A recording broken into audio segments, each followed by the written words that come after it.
उपेक्षित आणि गरीब माणूस हाच आपण आपल्या विकास कार्यक्रमाचा केंद्रबिंदू मानला आहे. कारण विकासाचा कोणताही कार्यक्रम सर्वसामान्य जनतेचे जीवन, गरजा, आकांक्षा याच्याशी निगडीत असेल तरच त्याचा खराखुरा लाभ जनतेला मिळू शकतो. आणि जनताही अशा स्वरूपाच्या कार्यक्रमात मोठ्या प्रमाणात सहभागी होण्यास उत्सुक असते. म्हणून शेती, जलसिंचन आणि ग्राम उद्योग यासारख्या गोष्टींना नियोजनात आपण प्राधान्य दिले आहे.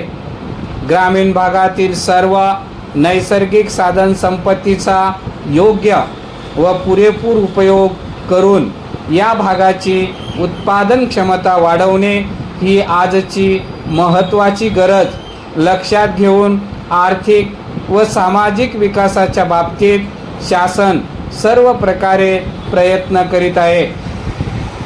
परिच्छेद. परंतु विकासाचे हे काम अतिशय मोठे आहे.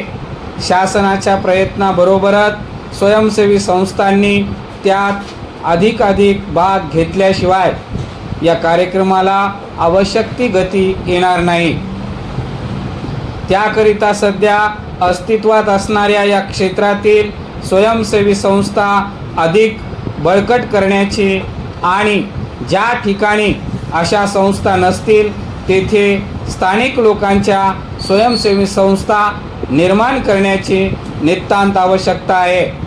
स्थानिक कर्तृत्व व उपक्रमशीलता यांना चालना देण्याचा हाच एकमेव मार्ग आहे. परिच्छेद. विकासाच्या कार्याचा हा प्रचंड गोवर्धन पर्वत उचलण्यासाठी प्रत्येकाच्या प्रयत्नांचा आधार त्याला लागणे आवश्यक आहे. सर्वांच्या सहकार्याची, सहभागाची व सदिच्छेची या कामी गरज आहे. याच प्रेरणेने महाराष्ट्रात भारतीय विकास लोक कार्यक्रमाखाली स्वयंसेवी संस्थांना सहाय्य करून प्रत्येक व्यक्तीचे सहकार्य मिळवण्याचे प्रयत्न सुरू आहेत. परिच्छेद. राज्यातील स्वयंसेवी संस्थांना भारतीय विकास लोक कार्यक्रमाच्या केंद्र समितीकडून सहाय्य देण्यात येते. महाराष्ट्रात या कार्यक्रमाला कायमस्वरूप देण्याच्या दृष्टीने एक राज्य निधीही सुरू करण्यात आला आहे. खेड्याच्या सर्वांगीण विकासासाठी महाराष्ट्रभर विविध प्रकल्प या कार्यक्रमाखाली सुरू करण्यात आले आहेत. तथापि ही मोहीम अधिक व्यापक करण्यासाठी भरपूर निधीची आवश्यकता आहे. राज्य समिती त्या दृष्टीने सतत प्रयत्नशील आहे.